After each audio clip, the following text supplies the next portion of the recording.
Hello everyone, welcome to my channel. आज हम पढ़ने जा रहे हैं strategies for enhancement in food production का छोटा सा पार्ट, एनिमल ब्रीडिंग। अब एनिमल ब्रीडिंग में आपको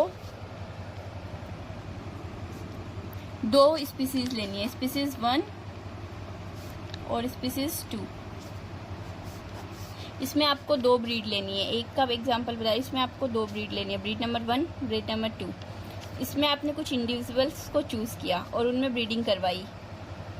अब आपने ब्रीडिंग कराई, से प्रोजेनी जो आई आपने उनमें वापस ब्रीडिंग करवाई। यहाँ से और फर्दर आपके पास प्रोजेनी डेवलप हुई। ये भी अब आपने इसको भी 4 to 6 जनरेशन्स तक करवाया और आपने इसको भी 4 to 6 जनरेशन तक करवाया।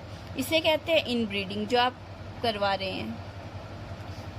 और ये जो अगर आप दूसरी वाली, ये जो इंडिविजुअल्स हैं और इनकी जो 4 to 6 जनरेशन्स के बाद प्रोजेनी आएगी और ये जो प्रोजेनी है, आप अगर इन दोनों के बीच में क्रॉस करवाएंगे उसे कहते हैं आउट क्रॉस। और ये ब्रीड नंबर 2 है। अब आप अगर ब्रीड नंबर 1 और ब्रीड नंबर 2 के बीच में मैटिंग करवाएंगे तो इसे कहते हैं क्रॉस ब्रीडिंग। Cross breeding. और अगर आप स्पीसीज और स्पीसीज नंबर 1 और 2 के बीच में कराएंगे तो इसे कहते हैं inter specific breeding. Inter specific breeding,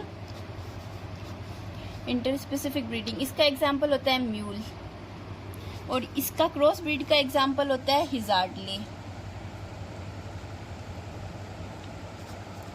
अब आप इसको एनसीईआरटी से भी पढ़ सकते हैं। Animal breeding, breeding of animals is an important aspect of animal husbandry. Animal breeding aims at increasing the yield of animals and improving desirable qualities. A group of animals related by descent similar in most characters like general appearance, features, size, constitution are said to belong to a breed. आप ये याद कर सकते हैं बस। अब आपके पास इन breeding क्या है? When breeding is between animals of the same breed. ये आपने एक ही ब्रीड के बीच में करवाया है पूरी, तो इसे कहते हैं inbreeding. When wild crosses between different breeds, आपने ब्रीड क्रॉस कर दी तो उसे कहते हैं आउट। अब आप आउट क्रॉस और आउट ब्रीडिंग से कंफ्यूज ना हुए। आउट ब्रीडिंग के पार्ट है cross breed, interspecific hybridization अलग। Inbreeding refers to the mating of more closely related individuals within the same breed for 4 to 6 generations. आप इनको ये इनब्रीडिंग। अब इनब्रीडिंग से आपके पास मैं मेन पॉइंट्स पढ़ देती हूँ। इनब्रीडिंग में आपके पास आपने क्या किया, सुपीरियर मेल ले लिया और फीमेल ले लिया। अब इनकी जो प्रोजेनी है आप उन्हें वापस फिर क्रॉस मेट करवा रही है। प्रोजेनी 4 थी लेकिन आपने इसको चूज किया क्योंकि आपको ये सुपीरियर लगे, तो आपने इन्हें वापस ब्रीडिंग करवाई इनके बीच में, तो आपके पास ये प्रोजेनीज आई। इससे क्या होता है, आपके पास इनब्रीडिंग से होमोजाइगोसिटी इंक्रीज होती है। इसका एक फायदा है, but inbreeding is necessary if you want to evolve pure line in any animals. Pure line भी आप इससे डेवलप कर सकते हैं, बट इसके कुछ कॉन्स भी हैं, जैसे नुकसान। इससे क्या होता है, फर्टिलिटी रिड्यूस्ड होती है, इनब्रीडिंग डिप्रेशन आता है। एक single outcross more than sufficient है।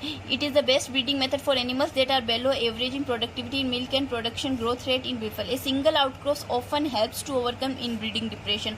आप इन ब्रीडिंग डिप्रेशन को दूर करने के लिए इसकी भी 4 to 6 जनरेशन ले सकते हैं और इसकी भी 4 to 6 जनरेशन ले सकते हैं। इनके बीच में क्रॉस करा सकते हैं, उससे आपके पास होमोजाइगोसिटी मेंटेन रहेगी और आपका इनब्रीडिंग डिप्रेशन ये जो हुआ था ये भी दूर हो जाएगा।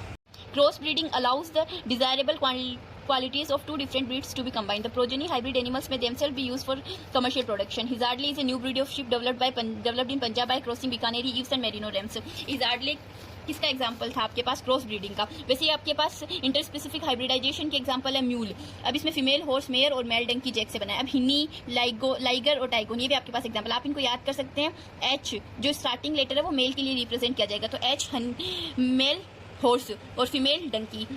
स्टार्टिंग लेटर है एल, तो male lion and female tiger. Tigon है तो male tiger and female line.